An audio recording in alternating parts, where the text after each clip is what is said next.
राधे राधे सभी को। खूबसूरत दुल्हन एक नई कहानी। मेरा रंग साफ नहीं था, मैं एक मिडिल क्लास फैमिली से था। मैं हमेशा से ही शर्मीले स्वभाव का था। इस कारण कभी भी मैं लड़कियों से भी बात नहीं कर पाता था। लेकिन मैं यह भी सोचता था कि मेरे लिए कोई होगी जो मेरी जिंदगी में आएगी, मेरी बात सुनेगी। मैं उसी के इंतजार में था। लेकिन आजकल दिल या मन साफ हो, उससे कोई फर्क नहीं पड़ता आप दिखते कैसे हैं या आपके पास कितना धन है।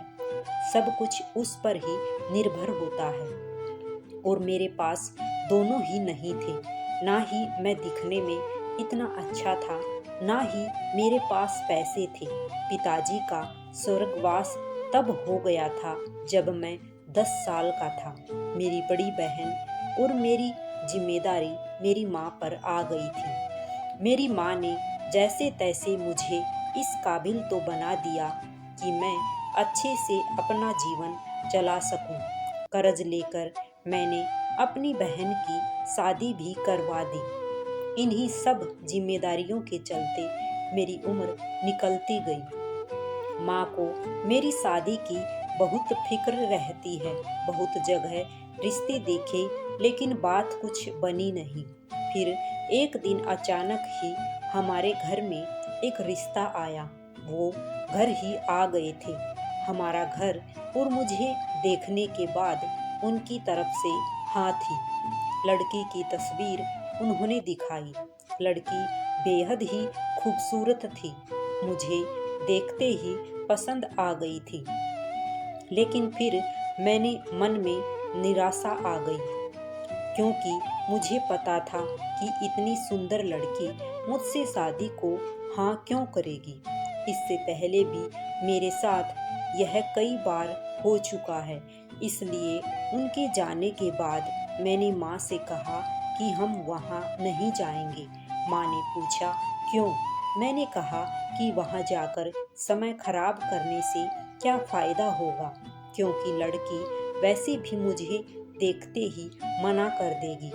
लेकिन माँ ने कहा कि कुछ भी हो, वो हमारे यहाँ आकर अपने घर आने का निमंत्रण देकर गए हैं। हमें जाना चाहिए। माँ के कहने पर मैं वहाँ जाने को तैयार तो हो गया, लेकिन मेरे मन में कोई उत्साह नहीं था।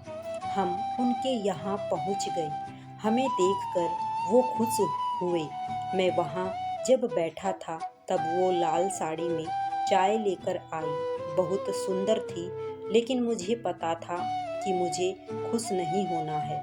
मेरी माँ ने थोड़ी देर बाद कहा कि कुछ बात करनी है तो कर लो, लेकिन मैंने ही उस समय मना कर दिया, क्योंकि उसे देखकर मेरा आत्मविश्वास ही चला गया था।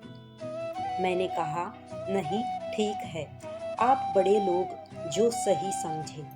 हम अपने घर आ गए। मुझे पता था कि उनकी तरफ से कोई पूछ परख नहीं होने वाली है, और मैंने उसका ख्याल भी अपने मन से निकाल दिया। ले फिर कुछ ऐसा हुआ जिसकी मुझे उम्मीद नहीं थी।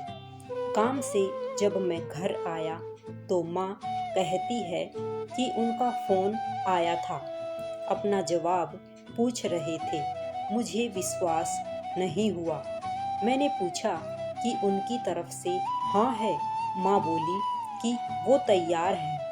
अब जब ऐसा होता है तो दूसरा ख्याल यही आता है कि शायद कुछ कमी होगी, वरना मुझसे शादी को हाँ क्यों कहती। मैंने माँ से कहा कि ठीक है, उनकी हाँ है तो, पर अब मैं लड़की से बात करना चाहता हूँ। माँ ने यही बात उनसे बोली। उन्होंने कहा कि अभी हमारे घर में कुछ दिनों तक घर ठीक करने का काम चल रहा है, इसलिए आप फ़ोन पर बात करवा दीजिए। उसका नंबर अब मेरे पास आ गया था। मैंने रात उसे फ़ोन किया। उधर से हेलो बोला गया। पहली बार मैं किसी लड़की से बात कर रहा था, वो भी इतनी सुंदर। मैंने सबसे पहले एक ही सवाल पूछा कि आप मुझसे शादी को तैयार कैसे हो गई। वो कुछ देर चुप रही।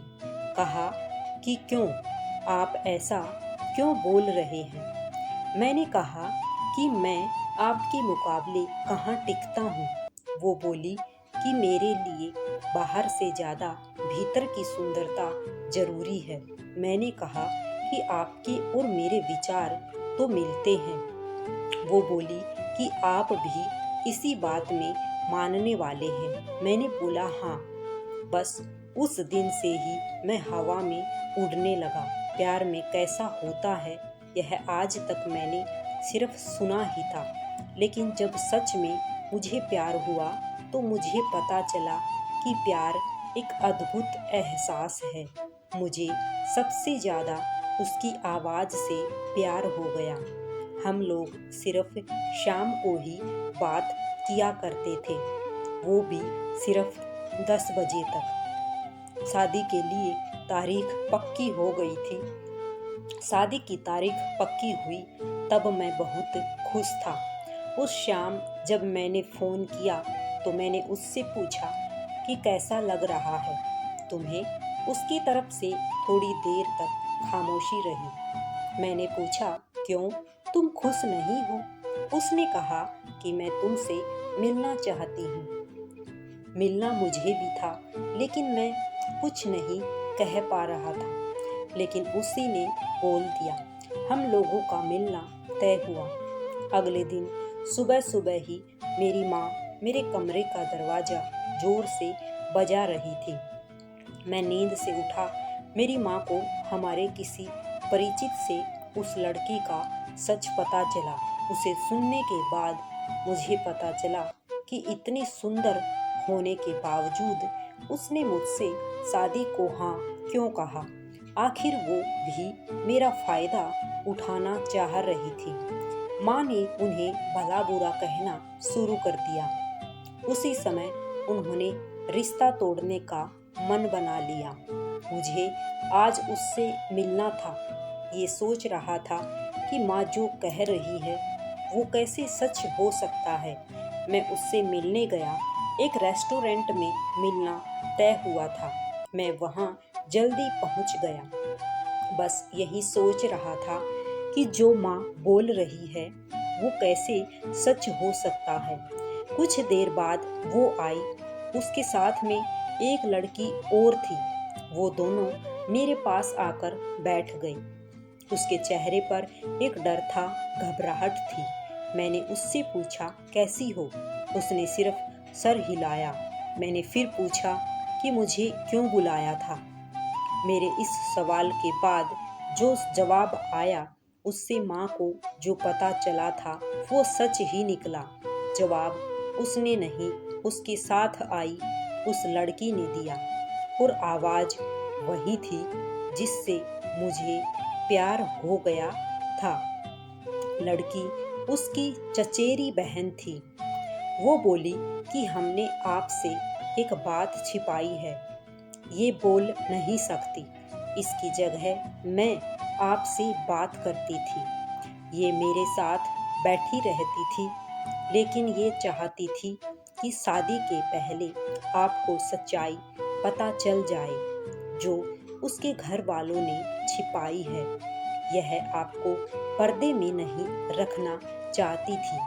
अब आपका जो भी फैसला हो वो इसको मंजूर है। सभी ने अपनी बात बता दी। माँ ने कह दिया कि शादी नहीं करेंगे। उसने मुझे सच्चाई बता दी और मुझे डाल दिया दुविधा में। मैं उसे अब धोखेबाज भी नहीं कह सकता था। वो सच बताने के लिए ही आई थी। उसकी आंखें मुझे बहुत कुछ कह रही थी। मैं उसे मना कैसे कर सकता था। मैंने उसका हाथ पकड़ा और कहा कि क्या तुम भी मानती हो कि बाहर से ज़्यादा भीतर की सुंदरता जरूरी है? उसने हाँ में सर हिलाया। मेरी माँ को मनाना थोड़ा मुश्किल था, लेकिन मैं जानता था कि वो मान जाएगी। उनके घर वालों ने सच छिपाने के लिए माफ़ी मांगी। उसकी और मेरी शादी हो गई। बिना बोले भी वो बहुत कुछ बोलती है। प्यार में शब्द कहाँ जरूरी होते हैं, यह तो एहसास है। इस कहानी से हमें यही शिक्षा मिलती है कि सुंदरता बाहर की नहीं, सुंदरता अंदर की जरूरी है। इंसान का मन सुंदर होना चाहिए। अगर कहानी पसंद आई हो तो चैनल को सब्सक्राइब अवश्य करें। सभी को राधे राधे, सभी को जय श्री कृष्णा।